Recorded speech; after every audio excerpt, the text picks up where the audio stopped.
All right, guys, I'm back. It's July 19th, and the All-Star break is over, and I got three players that I absolutely love for today. But before we do, let's recap last time. Bang! There we go, baby. Vladimir Guerrero Jr. hits a flipping home run. He doubles in the game, and he hit it in a little single, too. Why don't you? Bobby Witt Jr. singled for us, so let's put it into perspective. They were both honorable mentions, just missed the cut type of plays. I also had Freeman and Ohtani as potential plays also, but I said check that pitching matchup, wait for it to come out, and when it did, the matchup was not the anticipated matchup, so those were voided. I told you only against whatever the pitcher was. I can't remember. It was 5 days ago, but so we had these two right. Amazing, fun little day. Made a little bit of money the day before the All-Star game. I got some plays for today. Absolutely love. Let's just get right to it. All right, recapping this season on our Tier 1 plays of the last 118 batters that I selected on the channel, players just to record a hit. We correctly hit on 98 of them, missed on only 20 for an 83% hit rate. All right, and then on our Tier 2 plays of the last 224 batters that I selected on the channel, players just to record a hit, we correctly selected 167 and only missed on 57. For a 75% hit rate. All right, my three plays are coming up next. But like I always say, consider tipping. And I never want any money. All I ever want you to do is hit that subscribe button if you haven't subscribed already. And if you're coordinated enough, I'd love for you to be watching this video and take a little bit of time to hit that like button. And then maybe, just maybe, if it's too hard to, put something in the comments section while you're listening to this, wait till after the video. But I don't care. Just put anything in the comments. Just type one character on the keyboard. That's all that matters. Helps the algorithm push it out for other people so we can help grow the channel. Absolutely appreciate it so much. Okay, let's get right to these three plays that I absolutely love. All right, this first matchup, along with the other two, are going to be honorable mentions. We're just coming off the All-Star break, and they just missed the cut in terms of the model. So let's get right to it. Bobby Witt Jr., baby, going up against Chris Flexen. When you look at Flexen's pitch usage percentage, he's pretty decent, okay? Not an amazing pitcher in terms of his pitch arsenal in the season, but 41% of the time he throws the four-seam fastball. It commands it at a pretty decent 238 batting average, okay? Bobby Witt Jr. hitting the four-seam fastball all season long at a 250 rate. Moving on to the next pitch, 30% of the time, Flexen throws the cutter, a 258 batting average. Okay, a hittable pitch, baby. An average right there. Bobby Witt Jr. is not average against the cutter. Oh, he loves crushing that thing at a 381 rate all season long. Next pitch, the slider, 11% of the time, almost a mirror image, a 259 batting average. A hittable pitch, not horrible. But Witt Jr. says, man, I crushed the slider, man. Give it to me. A 333 batting average on the year. Then the fourth pitch, a 273 rate. Okay, not too great, not horrible. The curve, and Witt Jr., a 333 batting average. Love the opportunity in this game. Like I said, it's just the honorable mention because the pitcher, his batting average against just missed the threshold of it being a Tier 2 play. So I still love the opportunity. Ballpark Pal has this listed as a strong advantage for Bobby Witt Jr. He represents the worst 14th percentile of possible matchups for Chris Flexen. Love Witt Jr. You know it. If you've been here long enough, he's one of my freaking favorite players to watch, okay, and to bet on. He's recorded at least one hit in 44 of his last 52 games.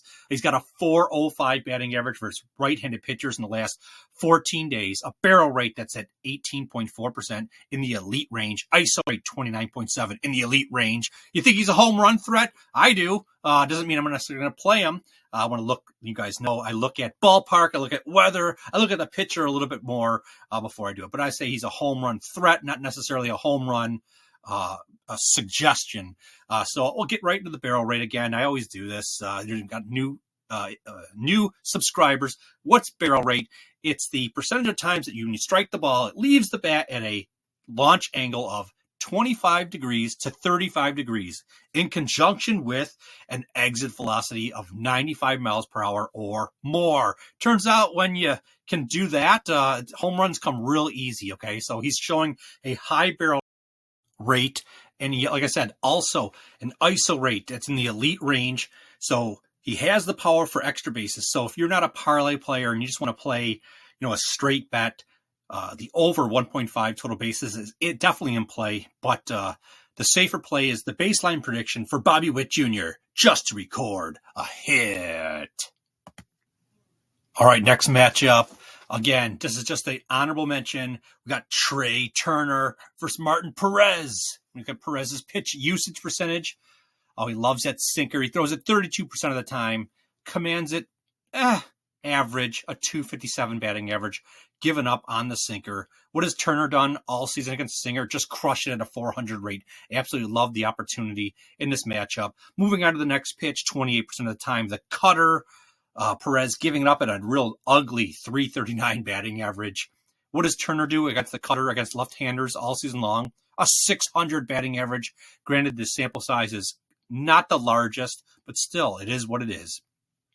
The third pitch, 24% of the time he throws the changeup. It's getting worse. A 344 batting average given up. Turner crushes the changeup at a 400 rate on the season. And then the last pitch, again, not very good. A 316 batting average given up. An 11%, throws the curveball. Turner, well, he's a little deficient, I guess, against the curve. Only a 167 batting average versus left-handed pitchers. But I still absolutely love this opportunity. Ballpark Pal has this listed as an extreme advantage for Turner.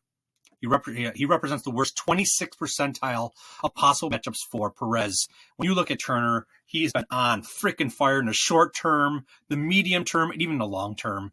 This is like a medium term little window right here. He's recorded at least one hit in 39 of his last 45 games. Unreal, man. A 286 batting average versus left-handed pitchers in the last 14 days. A barrel rate that's in the elite range at 18.4%.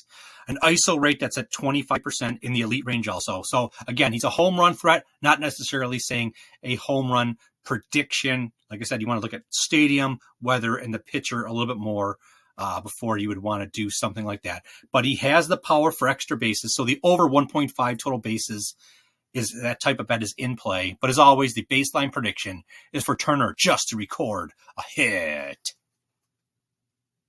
All right, the final matchup, staying in the same game versus the same pitcher. This time, Bryce Harper versus Martin Perez. And if anything, I might just lay off of this one altogether. If the other two players parlay together just to record a hit, if you get reasonable odds, I'd love to play the other two. I put this one in here, but I'm a little afraid, and I get right to the point. Afraid because the matchup between these two, there's 13 at-bats, okay? Harper has hit one of the 13 at-bats. So either he's due for a hit or, maybe we should just stay away. But, like I said, this is an honorable mention. Of the three, this is the one I have the least confidence in, obviously.